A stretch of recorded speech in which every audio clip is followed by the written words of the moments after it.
You got challenges that you're going to run across. Now, I was raised by my stepdad. Now, I'm not going to discount my father because he was in California. He lived in California. And I used to go every summer, every other summer. But we bumped heads a lot because of his mentality, I think, and my mom's mentality on some things. So we wasn't super tight, even though I used to go visit for summers. But I think once I got incarcerated, our relationship really got stronger after that. But I was raised by my stepdad since I was 5 years old.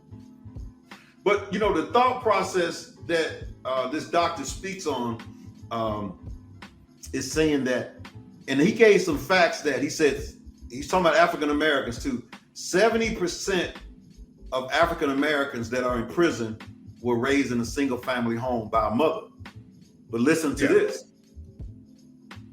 The number changed drastically when it was two parents in the household. But watch this. The number even changed even drastically more if a father was the single parent that raised a child. So a father raising a child by himself, a male. A father raising a male by himself was almost higher than the percentage of a mother and a father. But a single mother raising a child, 70% of those people, those male, African-American males, are part of prison. And it was saying that something about a man raising a boy, that you have to have that figure around. My mother was like, street lights come on, bring your black ass upstairs. My dad was like, I was more afraid of my dad's belt than anything. So that kept me out of trouble. Pac never had that. So when you young black men without fathers get into a lot more trouble, not to say that, Afeni didn't do a great job, but a mother is different than a father. Now, again, if your mother releases you to go do what you want to do, so some of the stuff you can find from males in the street. But if a mother is raising a boy and she keeps him tight to her, he's not out about in the streets. All he sees is her. It gets to be challenging sometimes, especially now because of, the mannerisms that kids pick up and things. Yeah, but that creates another situation there. Yeah. Totally. A father would strike fear in your ass. A mother, you could argue it. At a point, a boy, 13, 14 years old, Ma, I could take you. Right. Nah, I got hair on my dick. Now, you can't take me. Those slaps don't work. Those belts don't hurt. So Pac was that dude that just transcended all that. So, when you think about that, but just to think that a man raising a boy is almost equivalent or even more or even better, which I ain't gonna say better because I know I'm gonna get chopped off for even saying this. But a man raising a boy is equivalent to a man and a woman in a household raising a boy. But yeah, but I can see that though, because again, as a single father, you already know the ills of a black man. So you're gonna basically really kind of stamp down. You're gonna educate. You're gonna basically be there. When you have a double household, a mother and a father, sometimes because you feel like both of them there, you don't parent as much because the whole consensus is if you got your mother and daddy, you're gonna work out okay. So you don't parent as much. Right. Both of them are there. They're both there, but it's almost a security. And it's almost a given, as opposed to a single dad who knows how tough it is out here. And he gotta play both sides. Mm-hmm. So the attention span is much greater because I gotta play the mother side and the father side. So I'm much more in tune to what you're doing. Mm-hmm. Because I don't have nobody else to kind of look at you and look for you. Right. And so I got to be that main focus. So that's one of the reasons why, is that. And that's why I do a lot with single mothers. I do a lot of stuff with single mothers is because it's not just, I think that's one of the hardest jobs that you can have because of what's going on. But not only that, Tony, because again, it's stated that that's a pipeline to trouble a prison. Yeah. So if we can assist the single mothers and help them, then indirectly I'm helping the kids.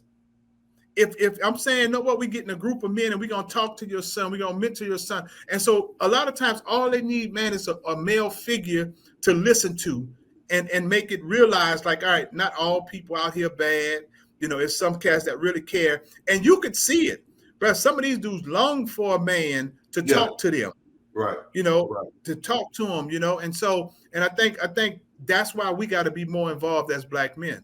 You know, also, if you look and see, you know, it's out here, it's factual. You can go pull it up that a woman, single parent, will get more money not having a man in the house. Yeah. And partly because of the general rule that welfare is cut off if there is a man in the house, fathers are often driven away so that mother and children can eat. You know, and that's sad that it's set up that way. And when you're raising a child and you're thinking about, I need more money. Yeah. That's intentional though. You know what I'm saying? It's intentional. And I don't think a lot of people see that because they don't see the importance of it until later on. The welfare system helps the disintegration of the American family. It offers money to families if the fathers will leave them and stay away, in that sense undoing the very stability of the family and taking away one of the two parents that children, of course, need. And what I have seen, I'm afraid to say, all over the country is that the legal system works against the best kind of home for these children. But the people who set it up, the powers that be, the oppressor, they know why they did it because it's intentional. They know what happens. That's why it's always good to figure out a way to try to help a single mother, like you said, to help and also be in front of that child so that they can have somebody, especially a male. I'm not talking. And it's important because I know for me, man, like a lot of my mindset shift at this point is so crazy because like I respected my mom. Whatever I did in the streets or whatever, I was more scared than my mom than the police. Mm-hmm. And I don't think we have that no more. The traditional family no longer exists. It has vanished, and something new is taking its place. Single women and the children they're rearing alone are the fastest growing part of the Black population. What becomes of the Black family in a world where the values are being turned upside down? So I was always conscious of my mom finding out as opposed to any police. And I think even with her, you know, still keeping some tabs on me, but giving me a lot of freedom. And I was still considered a good child, still went to school, got good grades, did all those. But again, even with all that, I was still doing stuff. But I think after I got shot, that was the mindset change for me. Because that's another thing. Now this is a elite psyche moment. Didn't know you got shot, so we need to talk about that. When did that happen? I got shot when I was 18 years old. Yeah, it was a robbery, but again, but what it showed me, honey, it showed me that your life could end at any single moment, bro. Like we were going to Popeyes and end up getting robbed, and the guy turned around. I chased him, and he turned around and shot. And fortunately, he hit me in the leg. Mm-hmm. You know, so I was blessed. But what it did was, bro, it told me that your life don't have a specific date. And so I got the whole cycle. So when you start talking about mindset shift, bro, my mindset shift to, you know what? You got to do everything in the moment because you don't know.